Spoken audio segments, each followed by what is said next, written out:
We checked out the HTC U12 Plus for a couple of hours prior to its reveal, and with the time we had, it seemed like a pleasant refresh. Form factor wise, it's a very similar phone to the HTC U11 Plus with the liquid metal finish, and up front you find a 6-inch SLCD panel at a 2K resolution certified with HDR10 and protected by Gorilla Glass 5. One of the biggest changes comes with the phone's EdgeSense 2.0. This brings a whole host of different features, including things like double tapping to perform a certain function, or the smart rotate feature, which senses how you're holding the phone and rotates the screen accordingly, something aimed at when we use our phones at an angle in bed or on the couch, for example. Of course, things like squeezing from previous generations stay intact. In line with this technology, the power and volume buttons are now haptic in nature. They don't click but function the same way we're used to.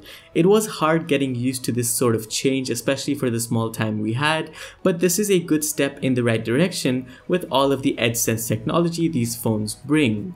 Unfortunately, the button sensitivity seemed a bit too harsh, and this cannot be configured manually for the time being, so you won't be able to customize the experience to your liking.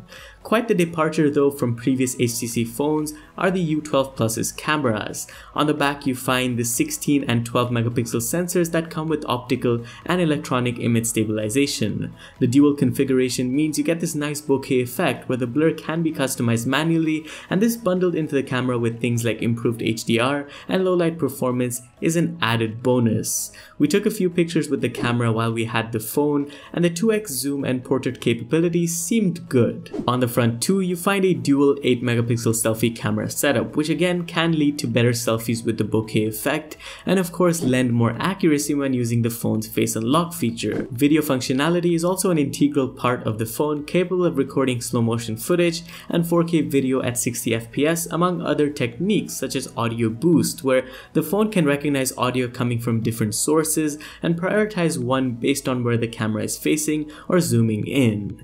Speaking of audio, the phone makes no compromises with the listening experience, sans the headphone jack. The new BoomSound is louder and much improved and uses a technology that makes use of the entire chassis of the phone.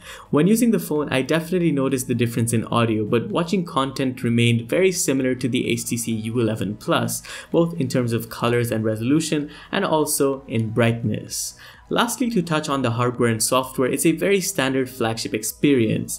You get the flagship Qualcomm Snapdragon 845 octa-core processor alongside the Adreno 630 GPU.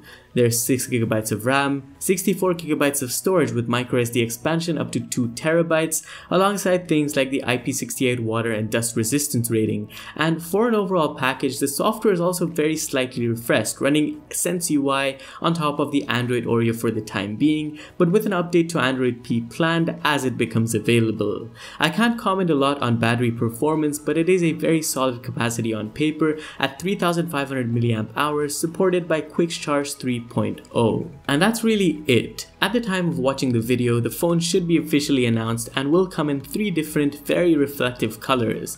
The blue one in particular retains the translucent back, so you can take a peek at the internals while using the phone, and the red variant is quite unique, offering subtle gold accents when viewed from an angle. Thanks for watching this video, and stay tuned for more coverage on the HTC U12 Plus in the next few days. Don't forget to like, subscribe, and comment what you think about the phone down below, as well as what other videos you'd want to see. I'll see you in the next one. Adios.